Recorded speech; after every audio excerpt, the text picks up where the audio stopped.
আসসালামু আলাইকুম। সবাই কেমন আছেন? আজকে আলু দিয়ে চিংড়ি মাছ, মোটা মোটা চিংড়ি মাছ দিয়ে তরকারি রান্না করব। এই চিংড়ি মাছ অনেকে বাটি চচ্চড়ি রান্না করে খেয়েছেন, পেঁয়াজ দিয়ে টমেটো দিয়ে গায়ে গায়ে রান্না করে খেয়েছেন। আজকে আমি একটা নতুন পদ্ধতিতে রান্না করব। আপনাদের বাড়িতেও রান্না করে দেখবেন, খেয়ে দেখবেন ভালো লাগে। প্রথমে চিংড়ি মাছটা আলুটাকে ভালো করে ভেজে নেব।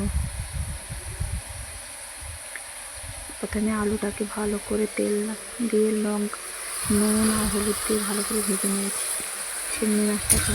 তারপরে তেলে পেঁয়াজ বাটা, আদা রসুন বাটা দিয়ে দিচ্ছি।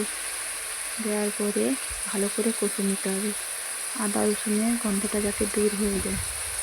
তারপরে দিয়ে দিব এতে লঙ্কা গুঁড়ো পরিমাণ মতো আর হলুদ গুঁড়ো। লঙ্কা গুঁড়ো পরিমাণ মতো দিয়ে দিচ্ছি, তারপরে হলুদ গুঁড়ো দেওয়ার পরে ভালো করে কষে নেব। কষা হয়ে গেলে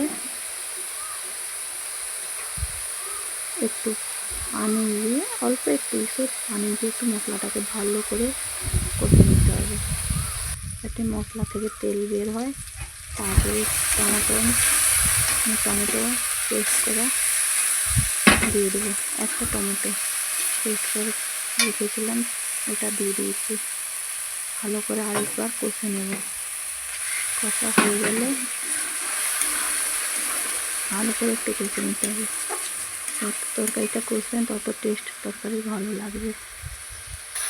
কষা হয়ে গেলে এর মধ্যে আলু আর চিংড়ি মাছটাকে যে ভেজে রেখেছি এর মধ্যে দিয়ে দেবো। তারপরে একটু জিরে গুঁড়ো দিয়ে দিচ্ছি, জিরে ধনিয়া ভাজা গুঁড়ো আর কি দিয়ে দিচ্ছি, দিয়ে একটু কষে নেব।